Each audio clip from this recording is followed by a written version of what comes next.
tutaramenya ikintu na kimwe kuri Yesu, hari ikintu cyari mu mitima yacu twaramukunda. Kumukorera n'umuriro kandi atabintu byinshi cyane uramenya kuri Bibiri ivyita urukundo. Imana utiyumvira igihembo na kimwe, utiyumvira merci y'umuntu n'umwe. Ikibazo si n'abantu, ikibazo ni wewe nyene. Hinduka wewe nyene hejuru ubikemura indani. Urabiza ati uyu muzi nawe uranduye, igiti ntikizosubira kunana. Ubwira uza aho nyene wumvise Imana.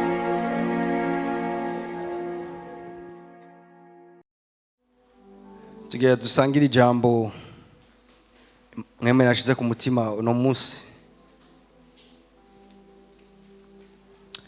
Riri prophétique gose. Tujana hariya mucete ca kabiri Samuel yanditse cyo ca 9 umurongo wa mbere. Ndaza kuvuga umutwe w'ijambo ngiye kuvuga, maze akanya gato ndiko ndigisha kugira tuze gutahurana. Bukeye Dawidi arabaza.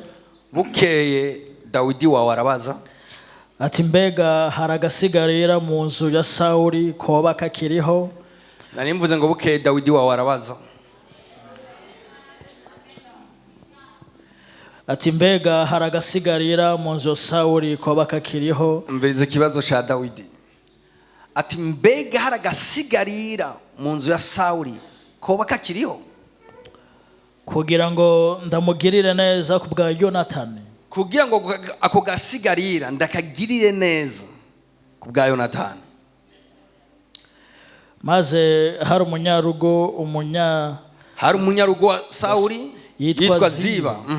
Nuko baramuhamagara ngo yitabe Dawidi. Ego. Umwami aramubaza ati ni wewe Ziba? Ego. Nawe ategome ni jewe Ziba umusavyo wawe.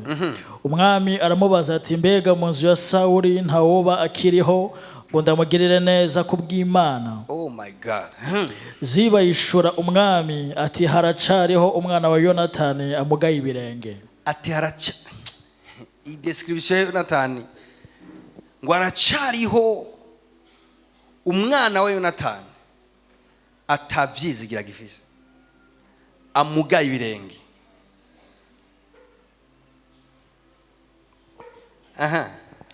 Umwami aramubaza ataba hehe? Narakunze iki kibazo. Umwami aramubaza ati hey, uwo mwana aba hehe, ari he? Ko nagize imigabo mu mutima yo kumuhindura ubuzima, ari hehe? Ziba yishura umwami ati ndahazi, ataba kwa Makiri mwene Amiyeli i Lodebari. Amuha adresse neza nziza cyane y'ahantu uwo mwana w'intabwa yahoze ari umwuzukuru w'umwami.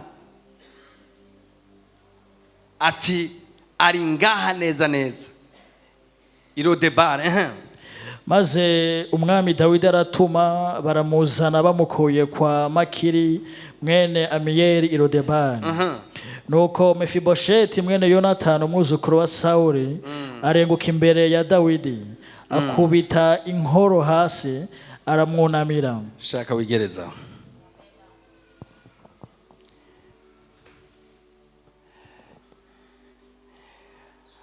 Enseignement nari kwigisha uyu munsi muri agenda y'uwanje,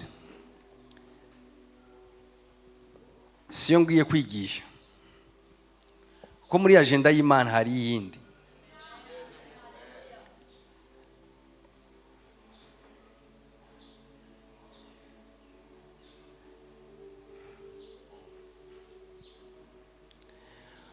Nari mfise urukurikirane rw'inyigisho ndiko ndigisha, mugabo ejo nkuma 23h nkemu yera amirindi ijambo ryo kubaha, niryo ngiye kubaha. Kandi hari abantu amateka yabagiye guhinduka muri iki kibanza. Naho ntabivuze nkubise agatebetebe, hari abantu ubuzima bwabo bugiye guhinduka muri iki kibanza.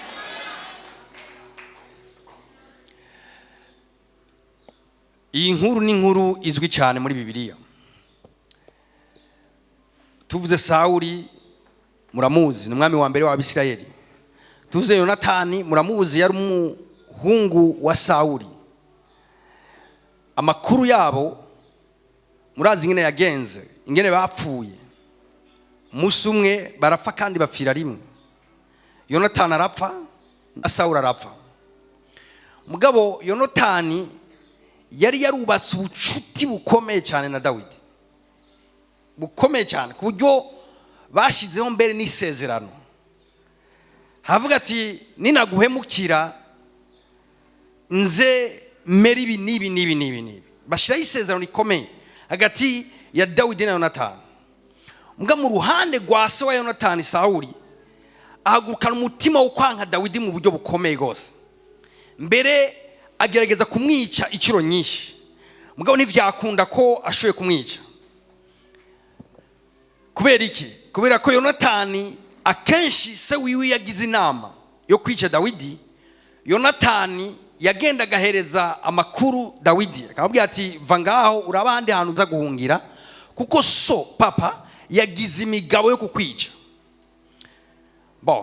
Muri ubwo buryo Dawidi agenda aracika imitego myinshi ya Sawuli. Mugabo bamaze gupfa Dawidi agira umubabaro ukomeye cyane mu mutima wiwe. Kubera iki? Kubera icambere Sawuli naho yapfuye, urupfu rwiwe Dawidi ntarunezerewe kuko Sawuli yari wasizwe n'Imana. Havuga ati nta kuntu na kumwe ibara riraguye mu Bisirayeli, nta kuntu na kumwe umuntu yasizwe n'Imana yopfa bunyamaswa gutya. Dawidi mukora ku mutima ararababara. Mbere umuntu yahohesheje Sawuli nawe aramufata aramwica. Kubera iki? Dawidi yari umuntu yonora amavuta yari kuri Sawuli, malgré naho Sawuli yagomba kwica Dawidi. Hama si ivyo vyonyene na Yonatani arapfa, inshuti ya mbere ya hafi ya Dawidi. Amaze gupfa Dawidi arima aba umwami. Yonatani ntiyigeze kubona Dawidi ari umwami. Mugabo inyuma y'urupfu rwa Yonatani Dawidi arima aba umwami wa Bisirayeli. Abaye umwami wa Bisirayeli Dawidi aricara ku kirimba araryoherwa, abaye ubuzima nyene atari bumwe bw'inyuma y'intama, atari bwa buzima bwo kwirwa hariya na hariya bwo kwa Isayi. Mugabo Dawidi yicaye biriva ngo atuje aribwira mu mutima ati mbega nta gasigarira ko munda ya Sawuli nogirira neza ku bwa Yonatani. Ni nkaho inda ya Sawuli yari yaraheze, abantu bava kuri Sawuli baraheze, barapfa, baraherengetera. Dawidi yicara ahantu yumvira neza Yonatani yamugiriye. Havuga ati ndumva ngomba gushimira Yonatani natakiriho, ndumva ngomba kurokonesa ibikorwa Yonatani yankoreye naho Yonatani atakihari. Niko kubaza aregera ibwami hariho umuntu yigeze kuba umushumba wo kwa Sawuli, aramwegera hamubwira ati nta gasigarira ko munda ya Sawuli noronka ngo ngirire neza ku bwa Yonatani. Amubwira ati witwa Mefibosheti, ati nakuzukuru kiwe atako kana kamerewe nabi, atako kana karamugaye ibirenge, ati n'umuntu ataca maze atanica mariye societe hariyo amurangira igisagara arimwo atamerewe nabi ari hiyo. Mga uyu munsi wari umunsi wo guhinduka k'ubuzima bwa Mefibosheti. Wari umunsi ijuru ryamwiyumviriyeko, wari umunsi aho amateka yiwe agira ahinduke. Mefibosheti naho yari amerewe nabi, siko yari sipoze kumera, kuko wabaye umwuzukuru w'umwami hariho heritage ikomeye cyane yategezwa kuba afise. Kubera iki? Nta mwana wa Sawuli yari akihari, nta mwana wa Yonatani yari akihari, Mefibosheti niwe yari ahari wenyene. Mugabo bari barafashe amatongo ya Sawuli, abantu barayigarurira, barafata ubutunzi bwose bwa Sawuli, abantu barabwigarurira. Kubera iki? Babona ati Mefibosheti nta na kimwe azoshobora kurekrama. ntaba yaramugarindiye urupfu, yicaye ngarindiye urupfu. Mbwa ndakunda Imana. Imana itibagira abayo. Imana ikunda impazwa. Imana ikunda abarenganywa. Imana yicaye mu ijuru amwiyumvirako. Mbwa imaze kumwiyumvirako ikoza umwami nawe kumwiyumvirako. Dawidi yicaye ku kirimba ciwe hamuza mw'iciyumviro. Ndizera neza ko cyari iciyumviro kivuye ku Mana. Hambwira ati mbega nta gasigarira pepodi ngene kameze, je nkeneye gasigarira, nkeneye uwoba yaracitse yarasigaye mu nda ya Sawuli. Baca bambwira ati hariho kamwe kamerewe nabi Mefibosheti, ati uwo rero ntabereye no kubibwami, baramudekriva nabi. Avuga ati si umuntu umwami yo kwiyumvirako, si umuntu yobonana n'umwami.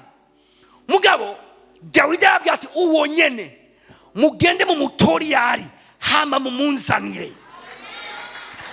Acaba ngo nagize imigabo mu mutima yo kumugirira neza ku bwa Yonatani.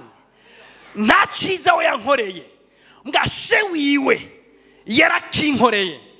Anagombe mpanura abavyeyi muri hano hantu, mukora ivyiza kandi mubigwize, muzoba muriko murasakiriza kazoza k'abana banyu. Ndabizi hari abantu benshi batibuka, muga muri abo benshi hariho bamwe bibuka. Niwagirane ineza ntibora, ineza nawe yokwibagirwa izokwibuka. Ineza ivyayo ntibirangira. Nagome mbwiye abantu bakoze ineza muga bakitugwa inabi. Nshuti zanje, nimwiramante, nimwihebe, muri programe y'Imana urimwo. Imana iriteguye kwishura ineza yose umuntu yakoze akorera undi muntu. I'm telling you, Imana iriteguye kugirira neza umuntu wese yagiriye neza undi muntu. Imana nizokwigera ipfunya ukuboko k'umuntu yagoroye ukuboko ariko aratanga. Igihe cyose wagoroye ukuboko ariko aratanga biranditswe neza mu gitabo cy'ivyibutso imbere y'Imana. Umunsi umwe uzovyuka umwana wawe canke wewe canke umuzukuru wawe yiyumvigwe ko kubwawewe. Iyaba bitarukuri n'ivyari kwandikwa, iyaba atarukuri akatarabasavaye. Nk'ubu ndizera n'umutima wanje wose ko abana banje badashobora kuba bamayibobo naho notawe nyene. Urazi gituma nagiriye neza abantu benshi, nama ndiko ndafasha ingo nyinshi, nama ndiko ndafasha abajene benshi, nama ndiko ndafasha abamama benshi, nama ndiko ndafasha abantu benshi. Kandi neza wagiriye umuntu nizotakara. Bamwe bashoboye kuyibagira mugara batazoyibagira. Abantu bariko baranyumva mumbwire amena. Ndizera ko umuntu agira neza abana biwe cankewe hari yakanzo bazokwama bacirirwa abandi bantu bataciriwe, kubera ijuru nirijya ruswa, ijuru nirijya igiturire. Imbiriva ngo Imana ntigabitanya ngo yibagire. Karema saragabaye, Imana ntigabitanya ngo yibagire. Sinzi imyaka Dawidi yaramaze ku ngoma atibuka Mefibosheti, mbwa mwijuru Imana arikiribuka. Ati umunsi umwe Dawidi yagira apfe, hama Yonatani aramuburira. Mbega iki kintu cyaributswe, mbega iri sezerano bagiranye ryaributswe umunsi umwe. Ivyiza vya Yonatani vyaributswe umunsi umwe. Mwijuru ko barapanga programme kugira neza. Niko nari mvuze ngo mwijuru ko barapanga programme kugira neza umuntu yagire neza undi muntu mu izina rya Yesu. Ntibizokwijana. Haleluya. Ntibizokwijana kuko Imana ntigabitanya yibagire. Nkemu yantumye gutera intege abantu bagira neza abandi. Wewe muri kurariha Minerval abandi, abana bawe bazorirwa Minerval. Wewe muri kurariha maruwa y'abandi, abana bawe bazotungishwa mu buryo bukomeye cyane. Wewe muri kuragira neza abandi bantu ntibizokwibagiranwa.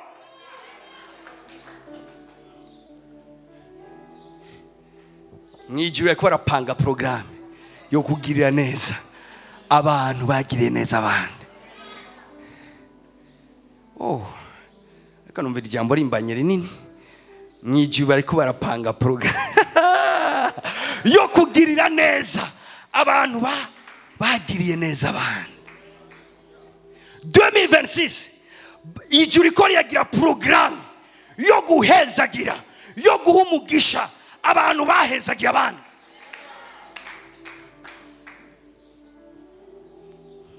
ntiwemere ko mu buzima bwawe hirebanga hatagira nk'ivyiza ugirira abandi.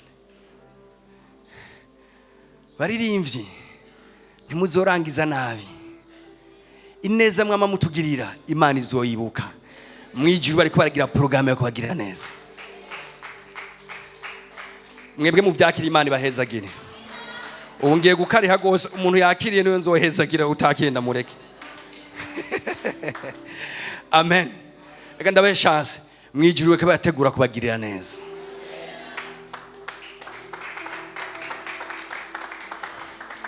Ndumva batagize mwijuru weke barategura kubagirira neza.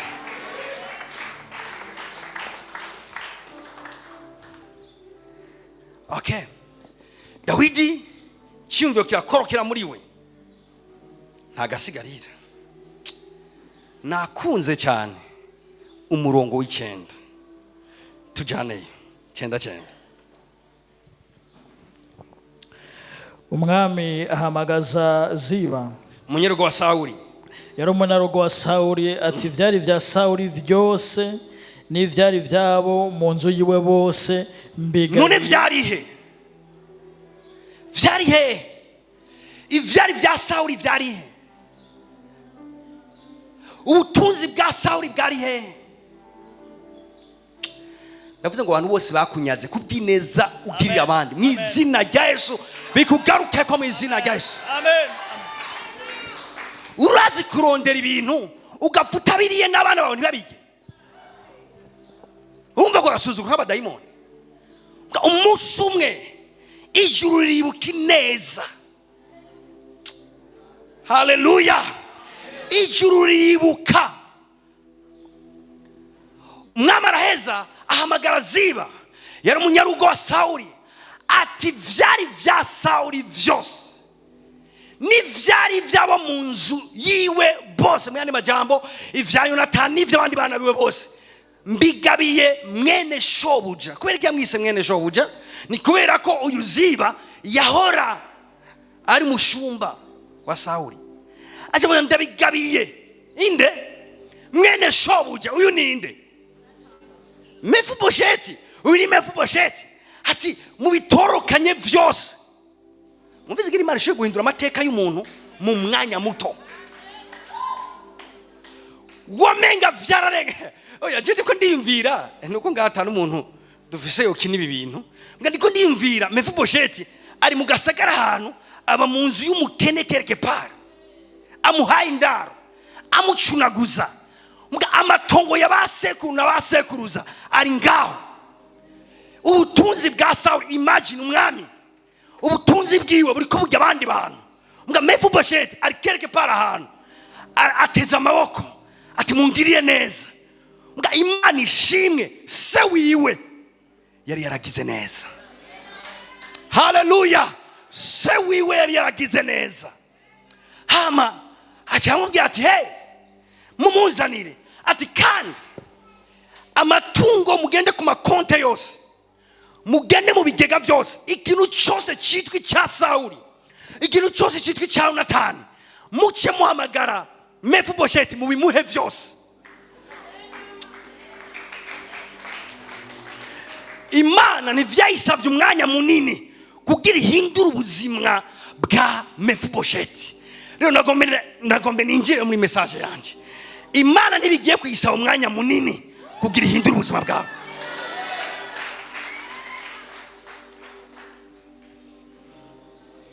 Just Dawidi yiyumvira kuri Mefibosheti, ubuzima bwa Mefibosheti burahinduka.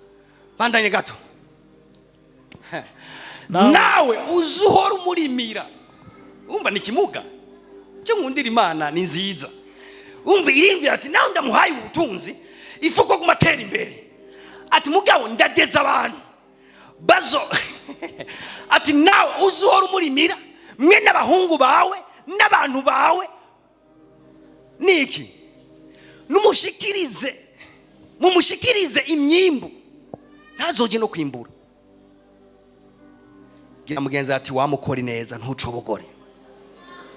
Wamukora neza ntucobogore. ineza yawe izogusova umunsi umwe.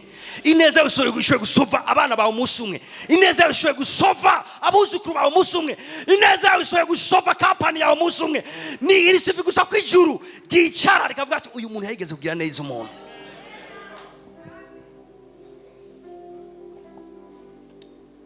Ay. Mekarabaesa. Ndumva ngomba kuvuga. Mwonyemere nkavuga. Ndumva ngomba kuvuga. Umunsi umwe Morodekayi abagabo babiri bagira inama yo kwica umwami, arayumva. Avuga ati tugende tumufate kujya tumwice. Morodekayi arumva inama z'aba bantu. Hama Morodekayi acarasoboka aragenda abwira umwami ati hari abagabo babiri bariko baragira inama yo kukwica. Umwami muca mwumva ivyo yakora, abo bagabo baricwa barakugwaho. Hama ibi bintu vyandikwa mu bitabo birabikwa. Imyaka myinshi nyuma bibitse mu bitabo, uwakoze neza ari kuri portail azarugururira binjira, azarakubura, azaragirira, akora ibikorwa bisuzuguritse. Muga kuri konte yiwe hari ikintu yari yashitseyo cyitwa ineza. Hari akantu yaza yabikije kitwa ineza.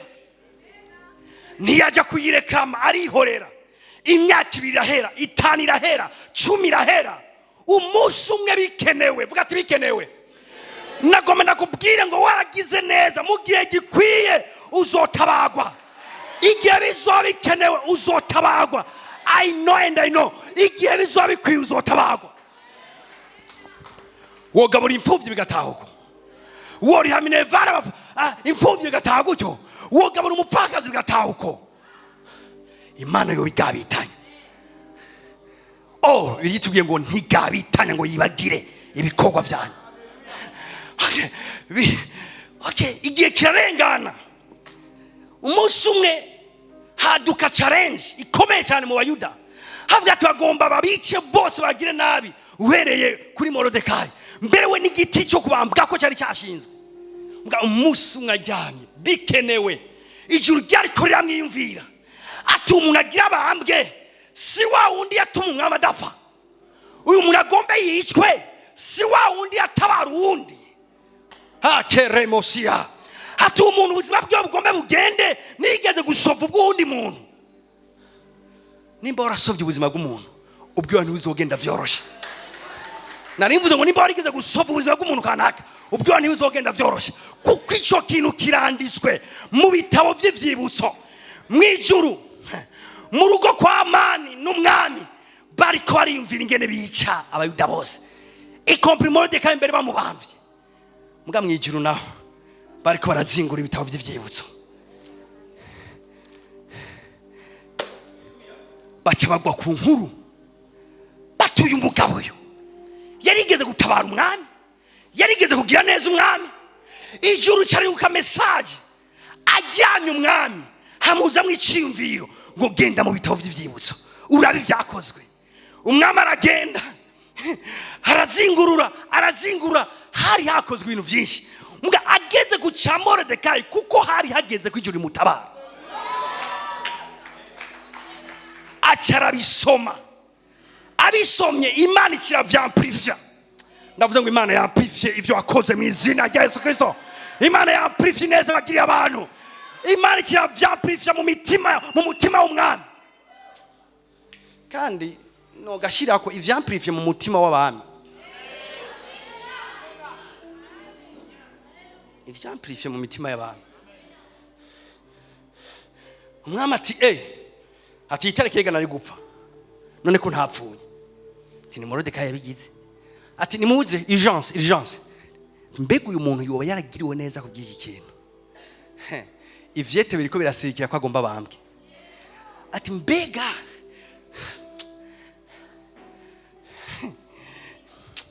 ntuzorangiza nabi waragiye neza abantu. Believe me, izo evyo ndiko ndakubwira. Ntuzorangiza nabi waragiye neza abantu. Ati none uyu muntu yoragiye neza teka. Bati rero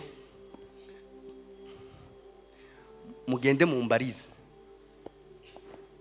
umwami acatangura kwibaza icyiyumviro ati none mbega umwami akunze kugirira neza yogirwa gute? Iyo structure ni yari ihari ngene ubwami butunganijwe, ivyo kintu cyari cyariyumviwe ngagitangura n'umuntu yagize neza umunsi umwe barakorana umwami aracimvirako none umuntu yagiriye neza umwami none akunze kugira uyu muntu yogirirwa gute? Mwemuyera avuga ati ni mwiza, vuga ati mwemuyera ni mwiza. Murazi umuntu yaciye ajya kubaza, murazi umuntu yagiye kubaza no mubabarira umwasi wiwe wa mbere yitwa Amani ngo yari yinjiye nta zari yarimo ngo yari yinjiye, baca baramubaza ati hajyaga Amani umuntu umwami agomba kugira neza bizohora bigenda gute? Tugira tugishinge bizohora bigenda gute? Mu mutima ati ni jewe. Murabi ngene abantu b'abanyakibi bama biyumvira ko ivyiza ari babibereye kandi atari bo babibereye. Icyo nkundira Imana irafise ingero y'abanyakibi, irafise n'ingero y'abantu beza. Yavuga ati hishire muga Jesi nagushize iju ni ryari ryamushize muri ico kibanza. Muga urazi gituma Imana ya permesse ko avyumvira kwari kugira ngo ivyo kugirirwa neza kwiwe bitogwe n'umwasi we wa mbere. Acaricara ati umwami azokura impuzu yiwe inyambara bami ayimwambike, atora impeta yiwe ayimuhe, ati hama tore ya farasi we ya mbere ayimwicarikeko, ati hama abandi bantu bose baci baje inyuma yiwe, hama bagende baramukomera amashi bavuga ngo heraba umwami akwiye kugira neza ingene azohora agirirwa. Ati atana kimwe kivuyeko gende wigirire. Nagombe mvuga umuntu nga atana kimwe kivuyeko gende wigirire ujya muntu yagiriye neza uwundi. Nari mvuga ngo ijuru riko riyagira program, riko rakora program yo kugira neza abantu bagira neza abandi 2026.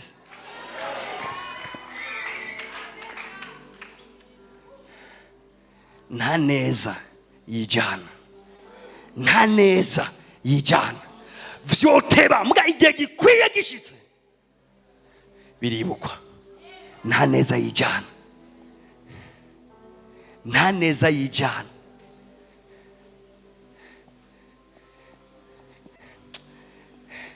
Mwebwe ngira ntimuvyaza umusaruro ivyo mugira muga jiwe hari igihe mvyaza umusaruro ivyo ngira. Yagiye mbwira Imana nti Imana ubu rero genda gukeneye nasengeye beshi, I need you. Nagire neza abantu, I need you. Kandi Imana ikangirira neza. Okay, ndinjiye rero muri teme yanje.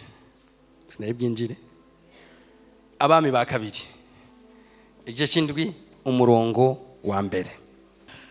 Elisa aramwishura ati nimwumve ijambo ry'Uhoraho. Ati nimwumve ijambo ry'Uhoraho. Uko ni kuhoraho agize. Uko ni kuhoraho ariko arakubarira wewe. Ngo ejo nk'aya mango. Ati ejo nk'aya mango. Kwiseteme mweme yashize ku mutima ijambo rivuga ngo ejo nk'aya mango. Simvuze mu ndwiza, mvuze ejo nk'aya mango. Nimuranyumva neza, mvuze amakuru yazobejo, mvuze ko mvuga ibintu bizobejo.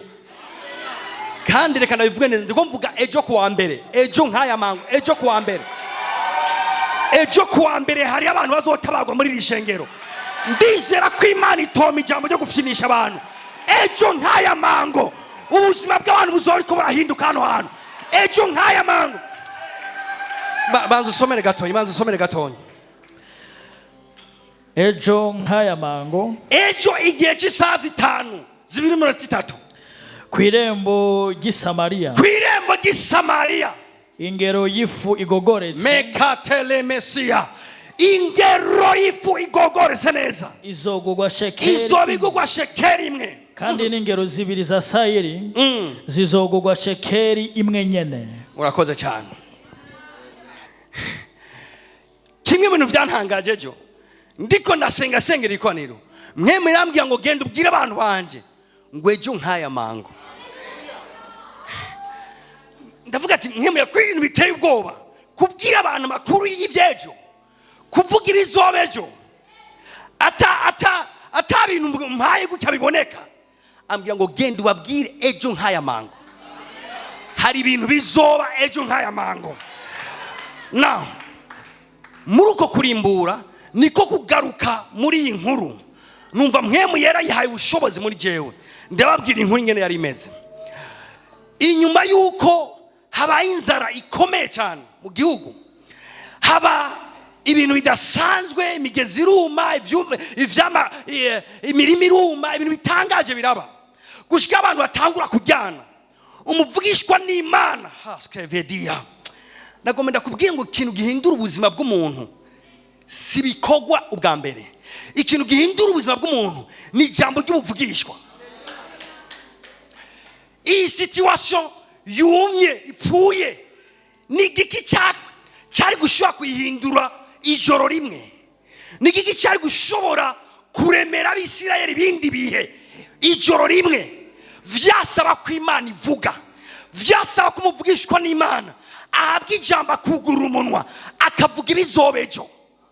Rero je naje mu gishingo cya Elisa kugenda kubwira ibizoba kuwa mbere, simvuze kuwa kabiri, simvuze kuwa gatatu, ejo kuwa mbere. Bibiri ivuze ngo ejo aho bukera, ejo nkaya mango ibintu bizohinduka ku bantu bavyizeye muri iki kibanza. Ni bangahe bashobora kwizera ibyo niko ndavuga muri iki kibanza? Ejo kuwa mbere something, ari ibintu bikomeye bizoba. Aha, Bwana Imana banza munindire gatonyi mbanze mvuge, ndumva ngomba kuvuga. Haleluya. Vuga tubuzima bwanje muri gahunda y'ijuru buriko buriyumvirwa ko ejo hari ibintu nakoze nkorera abandi bizokwibukwa. Ejo hariho abantu nateye intege bizokwibukwa. Ejo hari abantu nasovye bizokwibukwa. Ejo hari ibintu bizokwibukwa ku buzima bwanje mu izina rya Yesu. Nditeze ko ejo nzokwirwa ndakira ama message y'amatemoyage. Je vy'Imana ambye vyizeye. Ndizeye ko ejo nzokwirwa ndakira ama message y'amatemoyage. Bamwe ambye ati pastor ejo nkaya mango rabisa ndabivugiye ko ejo nkaya mango benshi muri mwebwe muzomufise intaye z'ivy'Imana ikirakora mu buzima bwanyu. Muzokwakira amatelefone mutazi, muzohura n'abantu mutigeze mwiyumvira, muzohamagarwa ahantu mutigeze mwiyumvira. Why? Ijuru ryiyumvire ku vyo mwakoze, ijuru ryiyumvire ku vyo mwakoze mu izina rya Yesu.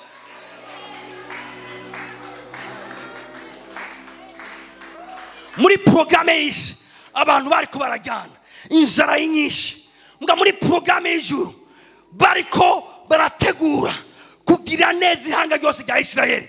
Umuvugishwa n'Imana ashobora gukabuta integuro y'ijuru, arumva ivy'ijuru iko rirategura, hama bizana ubwoko bw'Imana. Arababwira ngo ejo, ukaba wiyumvira nk'uyu mugabisha. Hari mugabisha umwe w'abasirikare avuga ati ndakwemera, umuvugishwa n'Imana ndakwemera, atariko iyo uvuga mu ndwiza basi, iyo uvuga basi mu kwezi kuza, mugabo ejo no kame ejo urazi amezi mirima yamira yerera, urabizi, urazi iyi situation tumaze mu myaka 3 irenga. Ejo ijoro rimwe vyagenze gute? Vuga ati vy'Imana bijya bizera, ivy'Imana bijya bizera. Mwijuru bo bariko barategura, mbwa vyasaba umuntu mwisi yizera ivy'ijuru riko rirategura.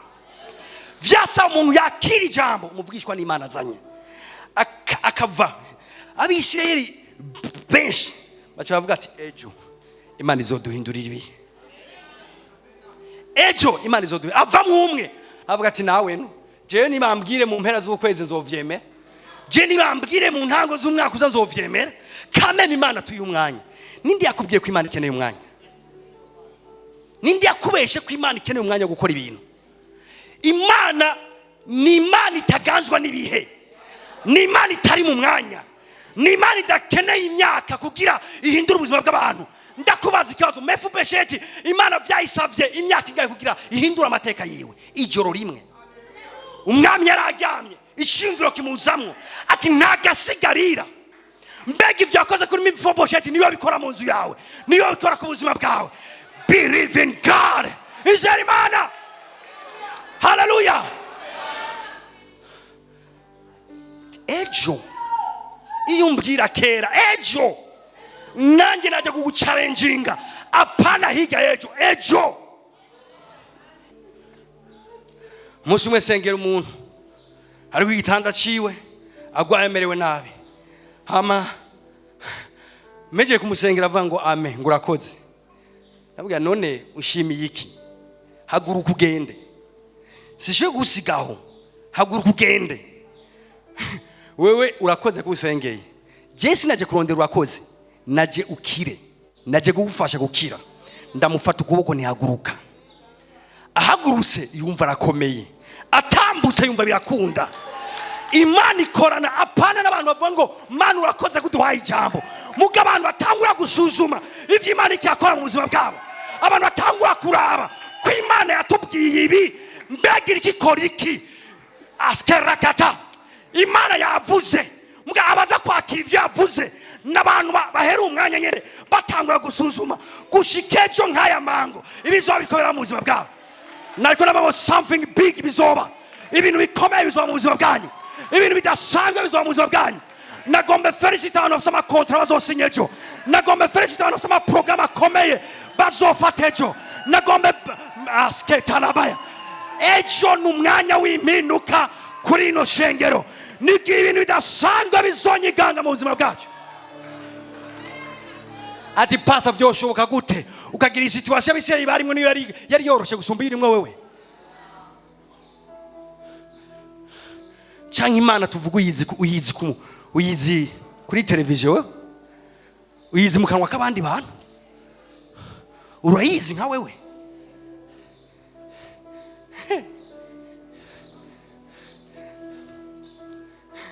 Mose mwegera Imana ati Imana abantu barananiye ngo bashaka inyama mu bugaragu.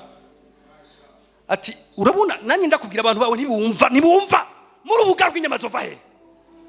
Ahantu nga nitubona n'igikere, nta n'igikere kihari, none bati inyama.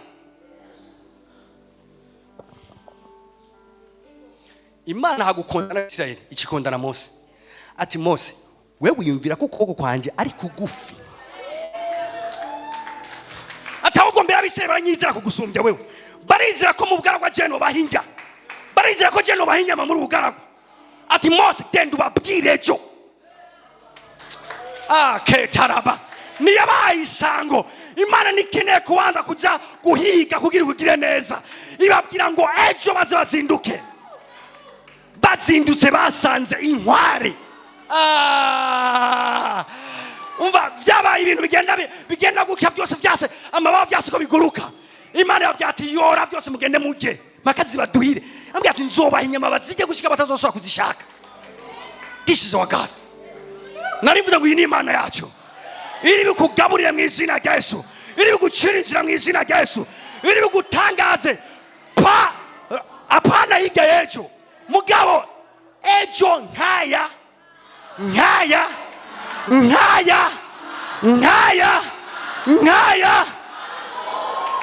mutegura amaprograme yo kugirirwa neza, mutegura amaprograme yo kugirwa neza, mutegura amaprograme yo kugirwa neza n'Imana. Kini gihe cyacu mutegura amaprograme yo kugirwa neza n'Imana.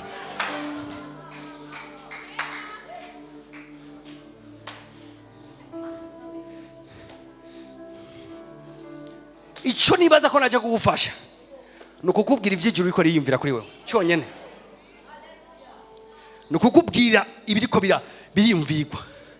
Ico nibaza ko wamfasha nukwizera ibindi ko ndavuga cyonyene. ibisigaye ukuboko kw'Imana nikubaye kugufi ngo kunanigwe. Ukuboko kw'Imana nikubaye kugufi ngo kunanigwe gutabara abantu bayo.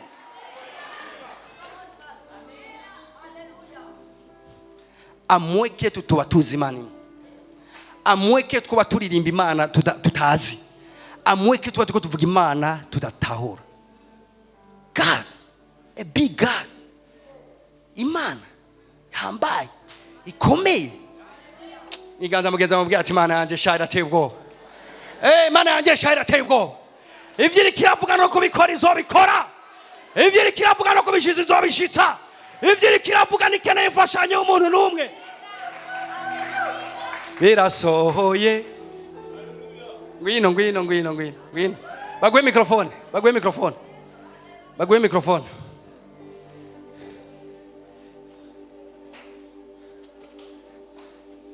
Murumva muri tayari kuririmbira Imana?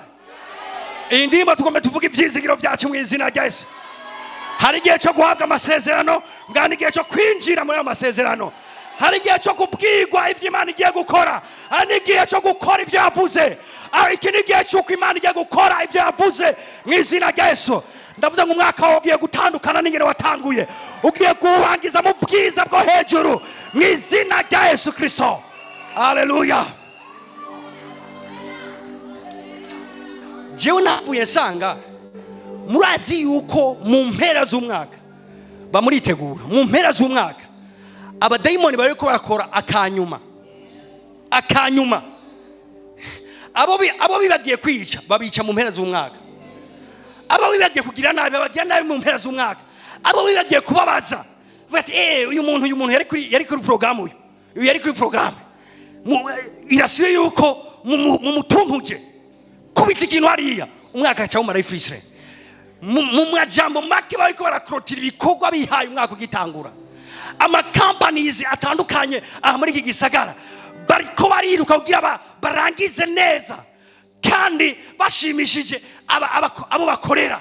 Ijuru naryo nimba umwana w'umuntu yo kwiyumvira gutyo, ijuru naryo nari mvuze ngo ijuru naryo Imana nayo wakoreye mu kwa mbere, mu kwa kabiri, mu kwa gatatu, mu kwa kane, wubashe mu bihe bigoye no mu bihe vyoroshe. Imana nayo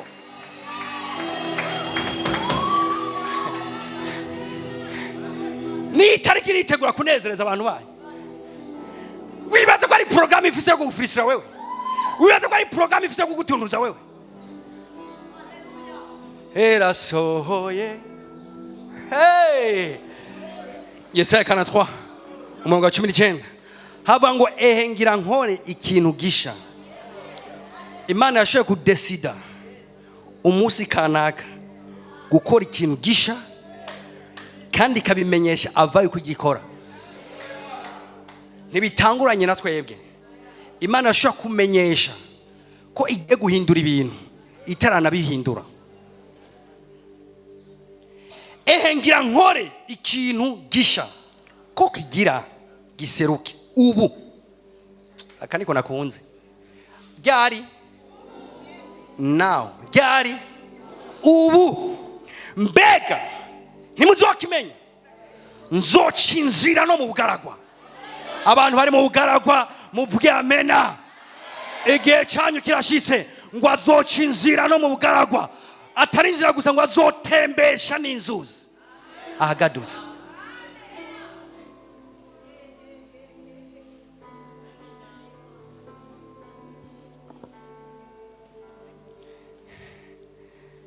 Okay, ngenda gufashe rero inyifato wogira kugira ngo ubone ibindi ko ndavuga bisohoye mu buzima bwawe. Mwemera ya mpaye ibintu bitatu nifuza guguha. Icambere ni ibintu bizira ezwa gukora witegura ibintu nk'ibi. Icambere kirazira kuvyumvira ko iyo bizoca.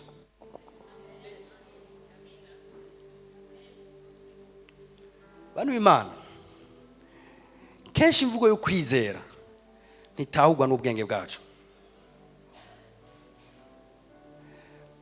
uyu mugabisha w'abasirikare icyamunaniye nugutiyumvira kuri ibyo bintu muvugishwa n'Imana avuze. Yaravuze ngo ejo acarakarikira ati nta kibazo, turi miliyoni 2 z'abantu,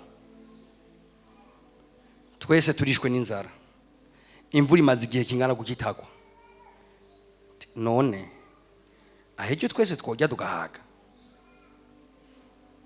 Aravyiyumvira, twese tugira ukwizera ntiguca, ukwizera guca mu mutima. Aravyiyumvira ati sha ugiye waswaganya, waruvugishwa mbwa ugiye waswaganya kweli ejo ati Elisa we twakwemera vrema ejo mugabo nanje ndiko mvuga ejo, je ndiko mvuga ibyo ntawe sinzi kubwire mere credit, je ndiko ndakubwira ejo. Ivyimviro yacyari byinshi, abantu bakoresha umutwe hani benshi, abantu bakoresha umutwe ngahanda babona ni benshi. Mvuze ejo. Ibi vyimviro by'umuntu ibi vyakira. Nga igitangaza kimeze uko nyene. Niho vyitiriwe igitangaza nyene. Kimaze kuba ari ikintu woshira mu biharuro, si gitangaza. Igitangaza ni ikintu kidepasa ivyimviro vyacu. Rero nari mvuze ngo ejo. Aha, ariyumvira ati okay. Kameme ibintu byoshoboka. Achavuga ngo muga arakengerana vrem ngo naha madirisha. Ati muga urasuzuguye ijuru kwe, amadirisha y'ijuru. Tina amadirisha y'ijuru yotoboka. Nive uri kuribaza ijuru, uvuze ijuru ibaza ibyo uvuze. Uravuga ijuru kura ku kafere kubusa. Birivuga ngo Imana iganzu ukuboko kwayo kw'iburyo ihaza ivyaremwe byose, n'imbwa zirimwe n'ubuyabo burimwe n'utunyegeri, ivyaremwe byose. Nawe uri kuravuga ngo naha amajuru yotoboka. Dawi nako Elisa aca yumva arashangashiwe, acavuga ati mon frère, ati wewe ikintu ndakwemereye kimwe gusa no gupfa ubibonye. Tugira ufane ukwizera ko Imana yacu ikora. Atumviriza uzohengera neza bibaye agatima kawe gazoca kahagarara. Hamucyo ugenda uvuga ati Imana yagororotse irera kandi ibyo yavuze. Niganza mugenzi ati gabanya ivyiyumviro duze ukwizera. Gabanya ivyimviro. Ankumu ndiko ndavuga ibi, hano umuntu atangwe kwimvira ngo ngira ni onke Imana igomba ikoreshe. Ibyo bintu by'aba onke bireke. Shi mutima ku Mana. We gumiza ivyimviro ku Mana gusa. Inzira z'Imana wogira uzike. Ugira uyicira inzira. Kwice ice kuri tante, ice kuri onke. Watanguye kwimvira ngo ngira ni handi bazahova ba telefone. Haje kutabahajya. Reka kwimvira birebire. Believe in God. Izera Imana pwe. Airi bibucishe iri buhimenyere.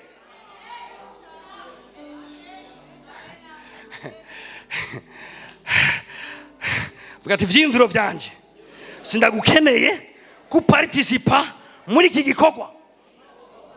Hari ibintu vyimviro bitakira.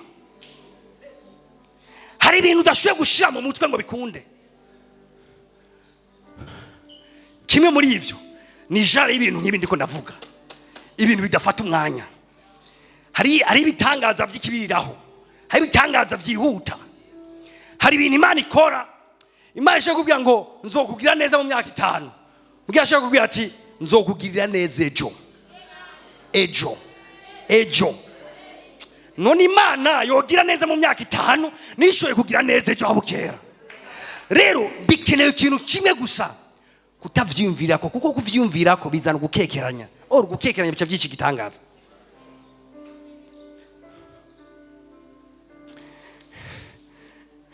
Ejo hari ikintu gishasha kizoba mu buzima bwanje. Amen. Bangahe bizera ibyo ndiko ndavuga? Ejo hari ikintu gishasha kizoba mu buzima bwanyu mu izina rya Yesu. ejo hari ikintu gishasha kizoba mu buzima bwanyu mu izina rya Yesu Kristo. Vuga ati ndavyakiriye, vuga ati ndavyakiriye mu izina rya Yesu, amen. Secret, ntuvyiyumvire ko birebire, byizere gusa, byizere gusa. Sokere kabiri,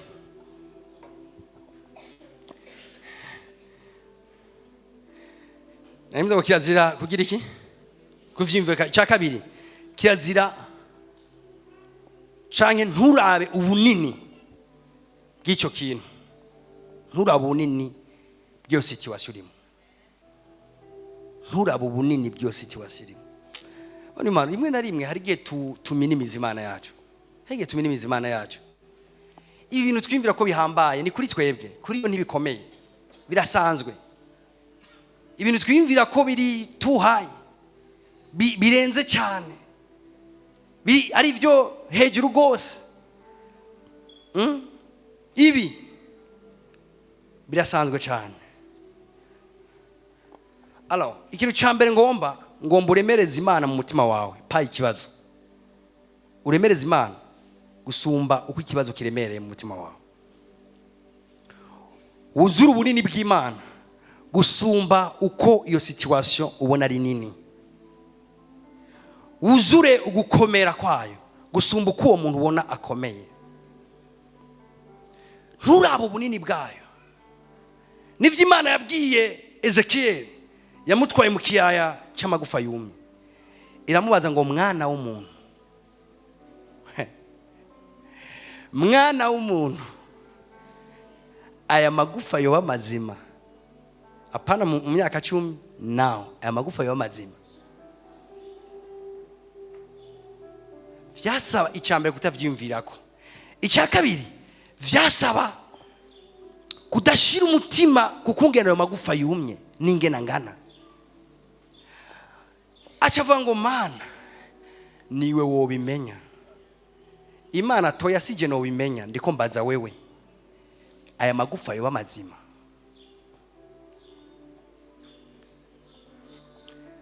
Nanje ndiko ndabaza wewe, urizera ko iyo situation yohinduka?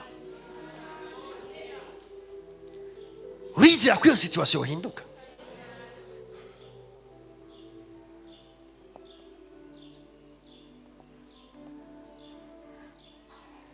Imana yakoze tubivuga imbere y'abantu hari icyo, hari ikibazo. Mama ngo hano, ingo wewe ngo hano, yahagararira hano.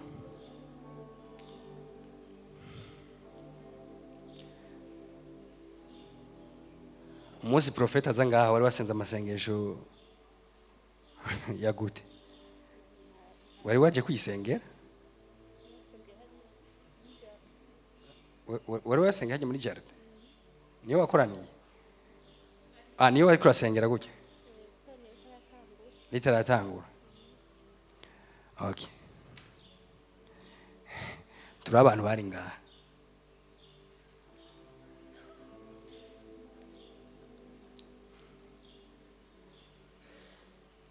Ndiko ndara abantu bose haya ama professor. Mama Chantal, waje uzi yuko aza kukubwira iby'umuhungu wawe? Abandi muri he? Vincent ko unami ku mutwe. Waje uzi ko agomba kuyishurire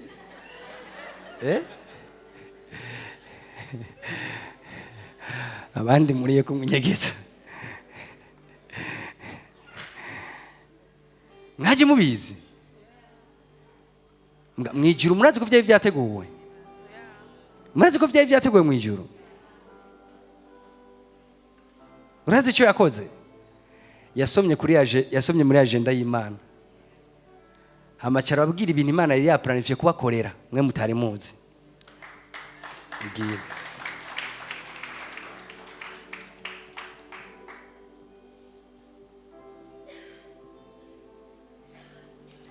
None je urazi cyanzanye ngaha?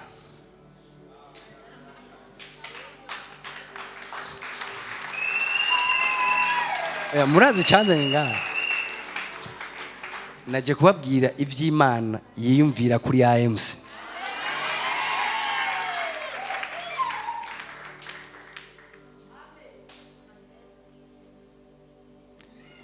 Ibi rero n'umuntu yofata inkuba ajya akavuga ati pastor bisubiremo, je no bisubiramo.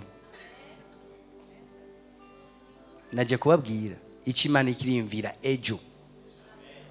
Kandi akakantu kumwanya agenda ndagatena ko gose. Ko ubushobozi bw'iri koraniro si ibintu bizo Mercredi. Je ndi kumvuga ivyejo. Jina za Mercredi ntacyo nzokwakira nzovuga ati Imana ishimwe yakugiriye neza. Mbwa je ndi kumvuga izejo, ejo. Ndensista kuri aka kantu kejo. Nensista kuri aka kantu kejo. Igitangaza gifatanye n'ikwaniro kizogira agaciro ejo. Ejo. Yari. Ejo. Je connection izokwirirwa yuguruye. Témoignage ku yindi.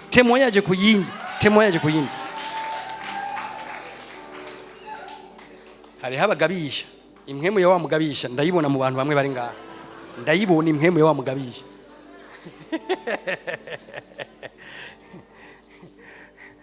Je kuvuga ati pastor, nonega pastor. Je ntumbaze ikibazo. Naje kukubwira ibiri muri agenda y'Imana. Ukaba wiyumvira ko mu vyumviro vy'Imana utariyo nta kibazo. Kuma witekani.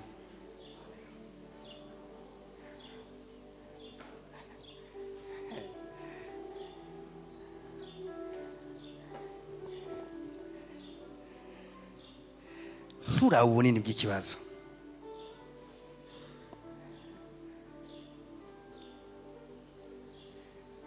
Icyumviro cya nyuma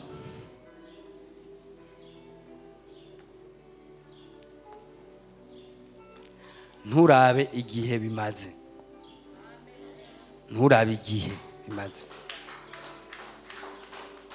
Icyambere ntubicishe mu vyumviro vyawe. Icya kabiri ntufatanye umutima wawe n'ubunini bw'icyo kibazo. Icya gatatu nturabe igihe bimaze. Impinduka ya mifisa itangurira.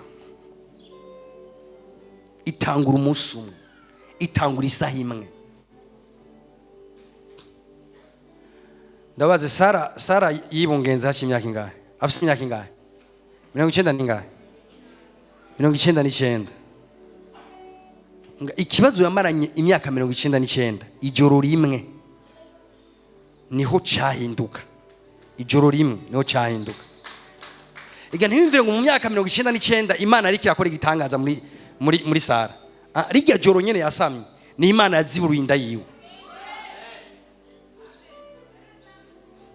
Rero ivyo Imana ikora irafisa ibitangurira. Aho rero nejo ku bantu bari kwaranyumva. Aho rero nejo.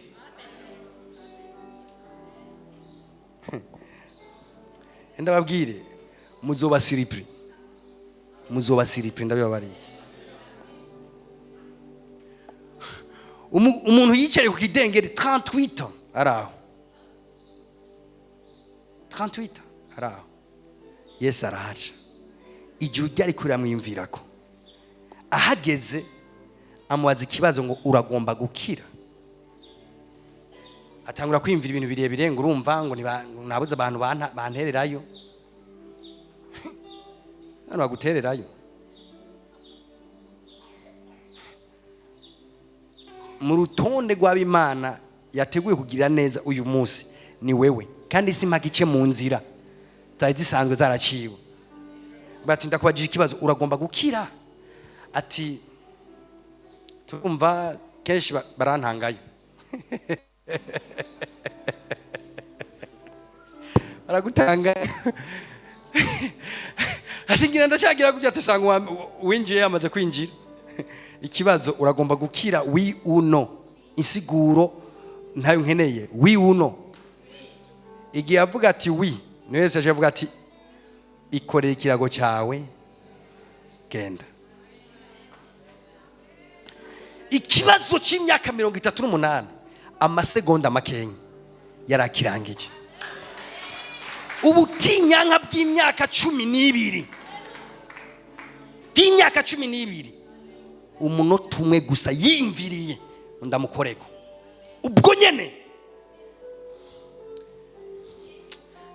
Pastor urumva je namambwira ishengero narase kwizera Imana idakora, narase kwizera Imana idakora. Nopfuma shira mikrofone hasi nkavuga nti mugende mubike murondere abayehova baje barababarira. Cyo urabwira ivya Yehova Imana idakora. Amateka y'Imana dukorera ntituyabonamwo intege nke namba. Amateka y'Imana dukorera tuyibonamwo ibikorwa by'ubushobozi mbuyizi. None twigisha indi Imana cyangwa twigisha ya indi nyene ya Mose? Twigisha indi nyene ya Eliya? Twigisha indi nyene ya Elisa? Ejo rero, ejo nimba ariyo Mana mwizera, ejo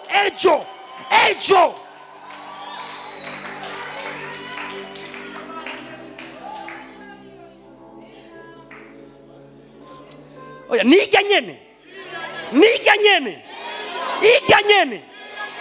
Marita vyaramugoye. Yesu amubwira ati nyereka aho Lazaro ari. Marita biramugora. Arabwira ati tembagaza ikibuye biramugora. Aramusigura ngo yamaze kunuka, yamaze kuba decompose, ibintu vyononekaye. Reka kunsigurira nakubwiye tembagaza ikibuye. Sokre yari hehe? Yari yo kwizera y'ukuri karavuga abishoboye. Nagomba ndabwiye ko Imana ikiravuga n'umutima wanyu irashoboye gukora ibyo yavuze. Baratembagaza ikibuye acabwira uwanutse uwamagufa asigaye hejuru ati Lazaro soka.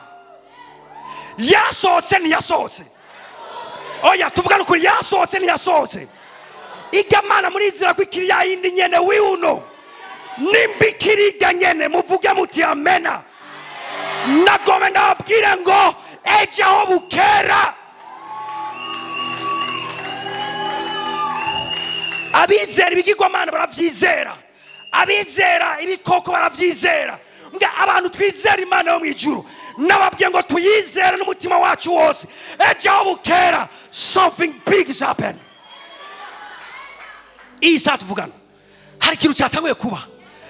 Ni kibazo cy'igicu cyugurutse, ni kibazo cy'ijambo ariko rakora mu kirere cyawe, ni kibazo cy'ijambo ry'ubuvugishwa ryasohotse hejuru y'ubuzima bwawe.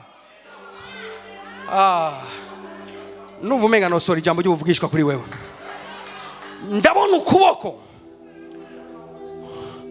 kumena, kwica, gusambura ivyononekaye. Mugaharuhane yuko kuboko ndabona ukundi kuboko gufata ivyo vyari vyononekaye kukabibumbamwo, kukabiremamwo, kukabikoramwo ikindi kintu gisha. Ico ni kijambo cy'Imana cyatubwiye ngo ngiye gukora ikintu gisha, ngiye kuzana ikintu gisha mu buzima bwanyu. Ngo mbega ko kigira gisoke, mbega ni muzoro wa mukibona zoca inzira mu bugaragwa nembesha amazi agadutse. Iyo ni Imana ikiyavuga hejuru ubuzima bwawe. Wakire iki jambo cy'Imana ko yavuga ku buzima bwawe.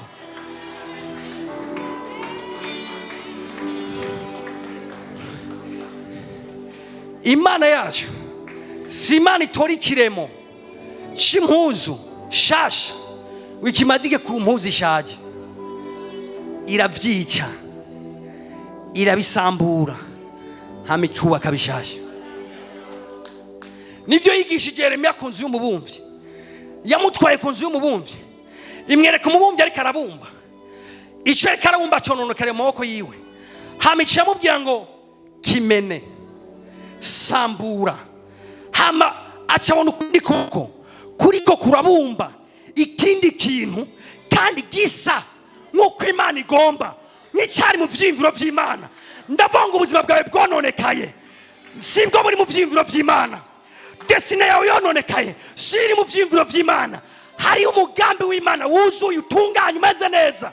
Uwo rero hari ukuboko kugiye kuwubaka 2026, hari ukuboko kugiye kubaka uwo mugambi w'Imana ku buzima bwawe. Ejo aho bukera hari ukuboko utanguye gukora kubaka ivy'Imana igomba ku buzima bwawe.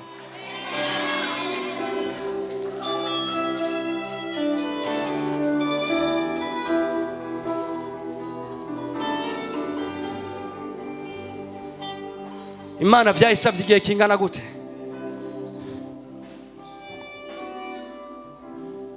Kugira ihindura amateka y'abantu bayo muri Egiputa. Yababwiye ngo iri joro nyene genda mwitegure, murondere mwegeranye ibintu byanyu, abana banyu mubashire hamwe, ati mutore inkota zanyu, ati iri joro nyene muragenda. Byayisabye umwanya ungana gute? Byayisabye umwanya ungana gute? Uri kuba stress n'umwanya, uri kuba stress nuko mvuze ejo. Byayisabye umwanya ungana gute? Ndarangije kuri uyu murongo. Umusiguzi 11:5. Nkuko utazi, bwira mugenzi wawe ati hari ivyo utazi, atariko biriko biraba. Ntuzi inzira y'umuyaga, mugabe umuyaga uri kuragenda. Ivyo utazi rero yaca wimvira ngo ntibishoboka. Bikubwiye ngo nkuko utazi inzira y'umuyaga, none umuyaga hano uri kurarengana, uri kucaye. Ninde yatubwira inzira ufashe? Hari ibintu vyinshi utazi biriko biraba wewe. Ukaba ugomba kwigira umuntu ametiriza vyose, byaragusize. Ivyagusize ni vyinshi, nivyo vyinshi gusumba ivyutse. Icyambere cyagusize inzira y'umuyaga. Umuhinga ari ngaha tubwira ingene uri kuragenda. Ufashe ya gauche ufashe ya droite. Kuko utazi inzira y'umuyaga iyo ariyo, kandi nkuko utazi ingene amagufa akurira mu nda y'utwaye inda. Mu minsi yeze kwa dufise abadamu benshi bibungenze ngaha, bose baheruka kuvyara. Ndabuze n'uwo ntanga w'akarorero. Nacho ndabireze. Veste aravyaye. Cyeshaka umuntu afise umwana mu nda atubwira ingene amagufa yiwe ariko arakura. Pame we aravyaye. Brasha amagufa yakuze wumva. Wabonye gusa amagufa yaje. Ntuzi niyo yavuye. Hari ibintu byinshi bigusiga reka kwigira umunyabwenge wewe. Nkuko utazi ingene amagufa akurira mu nda y'utwaye inda.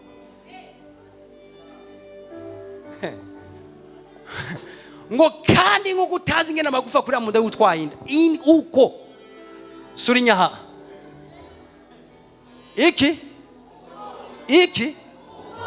Iki bavuze uko bafatiye kubejeje kuvugwa. Uko ni kutazi igikwa cy'Imana ingene kizogenda ejo.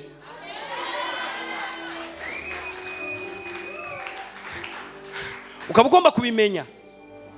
Ni musanzwe ko bareka tubwira, tukagomba kumenya ingene igikwa cy'Imana kigenda. Banza umenye ingene umuyaga inzira ufata, hamucumenye ingene amagufa kurira mu nda y'utwaye inda. Ivyo niwo bimenya, uzoba uri kuregereza buhoro buhoro kumenya ingene Imana ikora ibintu. Muga ivyo ukaba utabizi, izere.